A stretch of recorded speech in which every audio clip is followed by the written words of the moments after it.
الحمد لله رب العالمين والصلاة والسلام على رسوله الأمين وعلى آله وصحبه أجمعين إلى يوم الدين أما بعد فأعوذ بالله من الشيطان الرجيم بسم الله الرحمن الرحيم شهر رمضان الذي أنزل فيه القرآن هدى للناس وبينات من الهدى والفرقان فمن شهد منكم الشهر فليصم ومن كان مريضا أو على سفر فعدة من أيام أخر يريد الله بكم اليسر ولا يريد بكم العسر وَلِتُكْمِلُوا الْعِدَّةَ وَلِتُكَبِّرُوا اللَّهَ عَلَى مَا هَدَاكُمْ وَلَعَلَّكُمْ تَشْكُرُونَ۔ محترم ناظرین کرام، بزرگوں، نوجوان بھائیوں، السلام علیکم ورحمۃ اللہ وبرکاتہ۔ مخصوص پروگرام رمضان اور قرآن میں آپ کا استقبال ہے۔ محترم ناظرین کرام، ہم نے تفصیل کے ساتھ رمضان المبارک پر گفتگو کی ہے، روزوں پر گفتگو کی ہے، اس کی اہمیت اور اس کے مقاصد اور روزوں کی قبولیت کے سلسلے میں کیا تفصیلات کتاب و سنت میں ہیں، وہ ساری گفتگو ہم نے کی۔ آج رمضان اور قرآن کا یہ مخصوص پروگرام ہم ختم کر رہے ہیں، آج اس کا آخری ایپیسوڈ ہے، اور آج ہماری کوشش یہ ہوگی کہ رمضان اور قرآن کے اس پروگرام کے اختتام پر، رمضان کے اختتام پر، روزوں کے اختتام پر ہمارا رویہ کیا ہونا چاہیے، ہم کو کن چیزوں کا خیال رکھنا چاہیے۔ عید الفطر کی پیشگی مبارکباد قبول فرمائیے، اللہ تعالیٰ روزوں کو قبول فرمائے، رمضان سے جو ہم نے استفادہ کیا ہے اسے قبول فرمائے، اور خوشی کا جو موقع ہمیں میسر ہونے والا ہے عید الفطر، اللہ تعالیٰ وہ خوشی ہماری جاویدہ کرے، اور خوشی اس انداز کی کرے کہ ہم اس بات پر خوش ہوں کہ بار الہ جو کچھ بھی عطا و فربرداری تو نے ہمارے حصے میں لکھی تھی ہم نے وہ کی، اور تو اسے اگر قبول کر لیتا ہے تو ہمارے لیے اس سے زیادہ خوشی کی اور کوئی بات نہیں۔ ہم ابھی تو اس بات پر خوش ہیں کہ تیری اطاعت ہم نے کی، تیری فرمانبرداری کی، تو نے جو احکامات ہمارے اوپر لازم کیے تھے اس کو ہم نے پورا کیا، لیکن بار الہ عظیم خوشی تو ہمیں قیامت میں ہوگی، آخرت میں ہوگی، ہم وہ چاہتے ہیں۔ للصائم فرحتان، فرحۃ عند فطرہ وفرحۃ عند لقاء ربہ، دو خوشیاں روزے دار کی ہیں، ہمارے نبی نے ہمیں بتایا ہے صلی اللہ علیہ وسلم۔ ایک خوشی تو روزے دار کو افطار کے وقت ہوتی ہے، اور دوسری خوشی اس کو اپنے رب سے ملاقات کے وقت ہوگی۔ محترم ناظرین کرام، پہلی چیز جس کا ہمیں لحاظ رکھنا ہے وہ یہ کہ عید الفطر کے مبارک موقع پر ہمیں اللہ تعالیٰ کی کبریائی کو بلند کرنا ہے۔ اللہ تعالیٰ کو یہ عبادت بہت عزیز ہے، وَلَتُكَبِّرُوا اللَّهَ عَلَى مَا هَدَاكُمْ، تاکہ تم اللہ تعالیٰ کی کبریائی بیان کرو اس ہدایت پر جو اس نے تم کو دی، قرآن مجید کی ہدایت، شریعت کی ہدایت، نبی صلی اللہ علیہ وسلم کی پوری زندگی اور آپ کی حیات مبارکہ، یہ جو ہدایت اللہ رب العزت دی ہم کو قرآن کی شکل میں، ہم اس پر اللہ تعالیٰ کی کبریائی بیان کریں۔ اللہ اکبر، اللہ اکبر، اللہ اکبر کبیرہ والحمدللہ کثیرہ سبحان اللہ بکرۃ و اصیلا۔ کبریائی اللہ تعالیٰ کی بیان کرنا اللہ رب العزت کو بہت پسند ہے۔ شکر کا موقع ہے یہ، ہمیں شکر اللہ رب العزت کا ادا کرنا چاہیے۔ ہمارے مالک نے پورا مہینہ بخیر خوبی گزارنے کی توفیق ہمیں دی، ہمارے آقا نے روزے جو ہم پر فرض کیے تھے ان روزوں کو بحسن خوبی ہم انجام دے سکے، پورے کر چکے۔ اللہ رب العزت نے قرآن مجید کے سلسلے میں جو ہماری ذمہ داری متعین کی ہے ہم اس کو سمجھنے کے قابل ہوئے، اس پر عمل کر رہے ہیں اور پوری زندگی اس پر عمل کرتے رہیں گے۔ شکر کا موقع ہے، لَإِن شَكَرْتُمْ لَأَزِيدَنَّكُمْ، اگر تم شکرانے نعمت کی روش اپناؤ گے تو میں اور دوں گا، میرے پاس کمی نہیں ہے، اور اگر تم نے کفران نعمت کی روش اپنائی تو سمجھ لو کہ میری پکڑ بہت شدید ہے، بہت سخت۔ یہ شکر کا مقام ہے۔ ہمیشہ جب بندہ خوش ہوتا ہے، جب اس کو نعمت ملتی ہے، جب وہ شکریہ ادا کرتا ہے، جب اللہ تعالیٰ کی طرف سے اس کو خوشی نصیب ہوتی ہے، ایسے موقعوں پر اس بات کا امکان ہوتا ہے کہ بندہ اپنے آپے سے کہیں باہر نہ ہو جائے۔ روزوں کے ختم کرنے کی خوشی، رمضان کو ختم کرنے کی خوشی، اطاعت و فرمانبرداری کے ساتھ پورا رمضان گزارنے کی خوشی، اجر و ثواب لینے کی خوشی، ایسے موقعوں پر خوش ہونے کے موقعوں پر ضروری ہے کہ ہم اللہ تعالیٰ کو یاد رکھیں، اس کی کبریائی بیان کریں۔ نبی اکرم صلی اللہ علیہ وسلم فتح مکہ فرما رہے ہیں، اس وقت فاتحانہ داخل ہو رہے ہیں، صحابہ کرام فاتحانہ داخل ہو رہے ہیں، لیکن اللہ رب العزت کی طرف سے ہدایت یہ ہے کہ ہر ایسے موقع پر جب کہ تمہیں خوشی ہو، جب کہ تمہیں سرور ہو، جب کہ تم حساس و بشاس ہو، اپنے رب کو نہ بھولو، اس کی کبریائی بیان کرو، اس کی تحمید بیان کرو، اس کی تسبیح بیان کرو۔ نبی مکرم صلی اللہ علیہ وسلم کے بارے میں آتا ہے کہ آپ فتح مکہ میں فاتحانہ داخل ہو رہے تھے، لیکن آپ صلی اللہ علیہ وسلم کی زبان پر تحمید تھی، تسبیح تھی، سبحان اللہ، الحمدللہ، اللہ اکبر کی صدا تھی، اور نبی اکرم صلی اللہ علیہ وسلم اللہ کی تسبیح اور تحلیل میں ایسا مصروف تھے کہ آپ کا سر جذبہ شکر سے کجاوے کو لگ جاتا تھا۔ عید کا دن خوشی منانے کا دن ضرور ہے، لیکن سب سے بڑی خوشی یہ ہے کہ ہم اللہ تعالیٰ کی کبریائی بیان کریں، اللہ رب العزت کی تسبیح بیان کریں، اللہ رب العزت کی تحلیل بیان کریں، اللہ رب العزت کا ذکر کریں، اللہ رب العزت کو یاد کرنے کا سامان کریں۔ عید کے سلسلے میں حضرت ابو سعید الخدری رضی اللہ تعالیٰ عنہ کی ایک روایت آتی ہے، بخاری اور مسلم دونوں جگہ ہے موجود، متفق علیہ حدیث ہے۔ عن ابی سعید الخدری قال كان النبي صلی اللہ علیہ وسلم يخرج يوم الفطر والاضحى الى المصلى۔ ابو سعید الخدری رضی اللہ تعالیٰ عنہ سے روایت ہے، وہ کہتے ہیں کہ نبی صلی اللہ علیہ وسلم یوم الفطر عید کے دن و یوم الاضحیٰ بقرعید کے دن، عید الاضحیٰ، عید الفطر، عید الاضحیٰ، دونوں عیدوں میں وہ نکلتے تھے الی المصلی، عیدگاہ کی طرف۔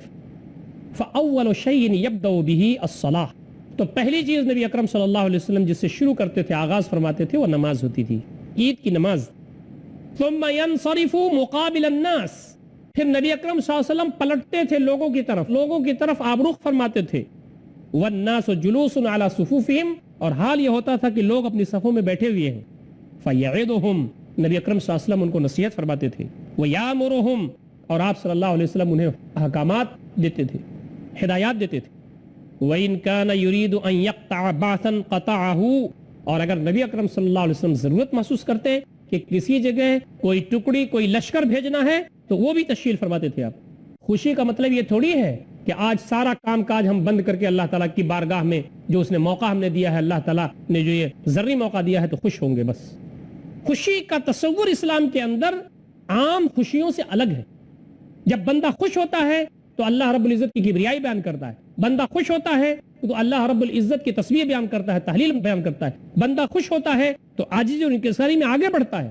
اور نبی اکرم صلی اللہ علیہ وسلم عید اور بقرعید کی نماز پڑھانے کے بعد، خطبہ دینے کے بعد، کہیں لشکر بھیجنا ہوتا تھا، کہیں ٹکڑی بھیجنی ہوتی تھی، وہ کام بھی آپ کرتے تھے۔ یعنی جو مصالح دین ہیں، شریعت کے اور کام ہیں، روزمرہ کی اور جو ضرورتیں ہیں، اس سے آپ غافل نہیں ہوتے تھے، یہ چیز عید کے دن بھی کرتے تھے۔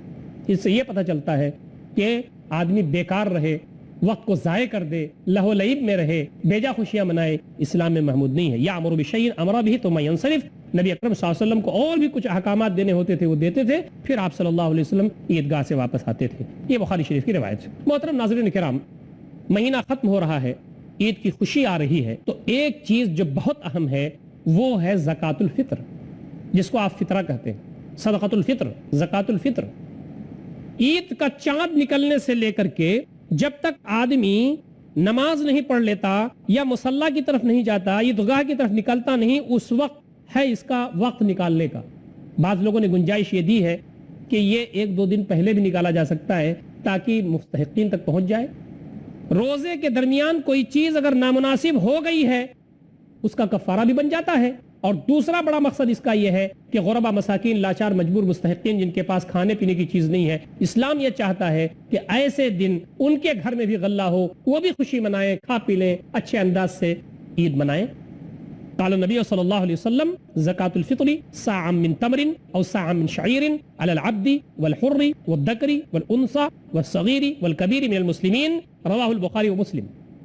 نبی اکرم صلی اللہ علیہ وسلم نے فرمایا کہ زکاة الفطر، صدقہ فطر، یہ 1 سا کھجور یا 1 سا جو یا 1 سا کوئی اور چیز جو عام طور پر اس ملک میں اناج کے طور پر استعمال ہو رہی ہے، اس میں بھی فقہاء نے گنجائش دی ہے۔